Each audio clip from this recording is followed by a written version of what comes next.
Welcome to Man Does Tech, where I solve the problems you didn't even know you had. You start with permissions. Make sure you're an admin of the page or linked business manager, because without that you can't access the dashboard. Once done, use a desktop browser like Chrome or Edge and enable pop-ups and third-party cookies so tools load properly. Then open Facebook, navigate to your page, and select Professional Dashboard or Meta Business Suite. This immediately opens the central hub. You're now in the right interface. Next, we'll find Analytics, Publishing Tools, and Access Level Settings, so you can begin configuring the dashboard. Once inside, go straight to Insights to review reach, engagement, and 28-day trend patterns so you know what to prioritize. Then connect Instagram, Ads Manager, and Commerce when prompted.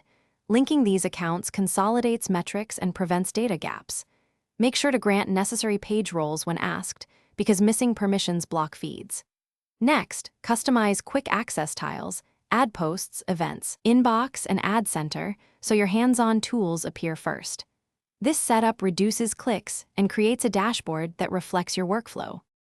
To finish, configure notifications, automated responses, and any content approval workflows. This prevents surprises and keeps your team coordinated. Save the dashboard layout and immediately export an initial report as CSV or PDF to validate data flow. If something fails, like missing metrics or blank tiles, clear browser cache and cookies, try incognito mode, or recheck page roles and connected account status. Many problems stem from permissions or stale sessions. If persistent, remove and relink the integration to restore. Thanks for watching. If you found this helpful, don't forget to like and subscribe.